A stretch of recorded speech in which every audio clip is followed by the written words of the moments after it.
that has never been in contact with any particular law enforcement court system. And from what I can see and what I hear out here from a lot of my Black male, and I'm sure it's common knowledge, is that because they are unfamiliar with the court system, they don't know, number one. Traveler. Okay. She and I have already discussed it. Here, the PC, if we can, Judge. Okay. And then on the bond reinstatement as well, Judge. So officers initiated a traffic stop in Harris County, Texas for a vehicle having a fictitious plate bearing the word traveler on it. During the stop, the defendant refused to provide. Traveler. Okay. During the stop, the defendant refused to provide ID or insurance information, stating, "I do not consent to this." Officer attempted to remove the defendant from the vehicle, and defendant actively resisted by pulling his arm away from deputies until he was detained. Okay. Tell me what. So we looked at, well, I'm sorry, Madam Prosecutor, the interference with duties of public servant, Your Honor. Even if my client is failing to give them that, then it is an arrestable offense. But in this situation, it is, Judge. However, in this particular situation, he didn't interfere with anything in terms of his own arrest. I can, if it was a resisting or something to that effect, I can. They're just trying to get him out of the car. I don't disagree. It's classic sovereign case where got the license plate, think that traveling by right is what I think how they term it.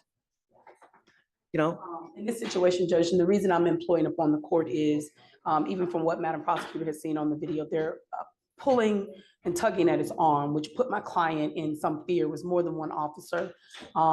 It was pretty. But he still has a duty. If they're asking you to come out, they can lawfully do that. And there are videos, and go on YouTube, right? There are hundreds of videos where officers will literally destroy your car to get you out. When you get into a pissing match with a person who has the power of arrest, who's going to win, Mr. Daly? We don't disagree, Your Honor. Right. You know what I mean? That's real life.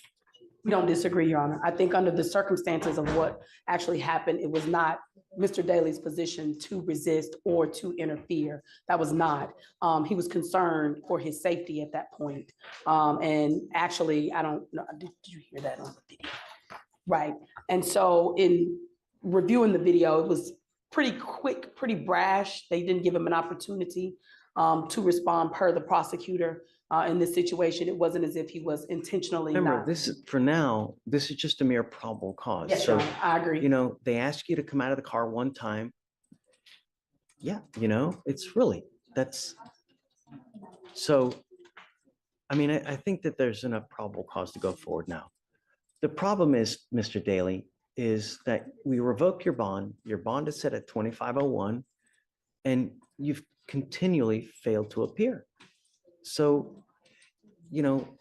the case and the way that you've treated us, it shows me that you just refuse to accept authority.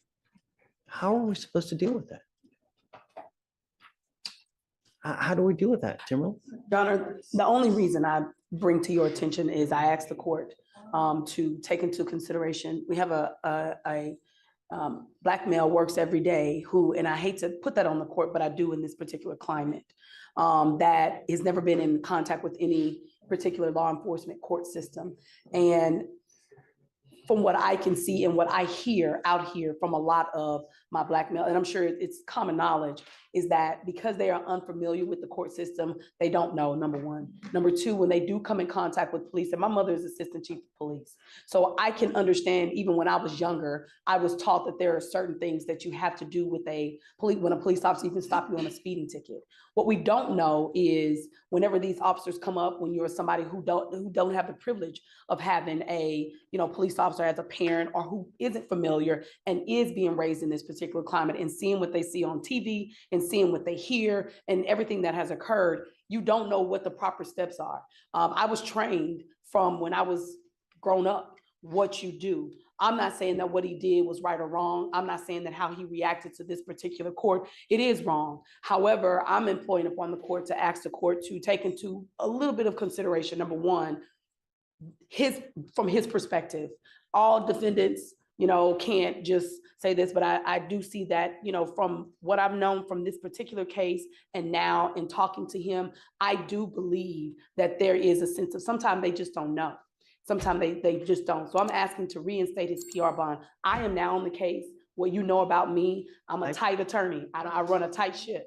So, and by which way I believe I can reach him and getting him to court and resolving this matter, which is what I talked to the prosecutor about when you were on break. It's like, let's just resolve this. Let's take care of this. I'll buy it. Yes, sir. Okay. Thank you, Judge. I'm not going to do this again, though. I promise you. I don't care whoever you have. If you flake on us again, that's 3 times. It's out. I'm not going to do it again. Do you understand, Mr. Daly? I mean, when you come to court, good things happen.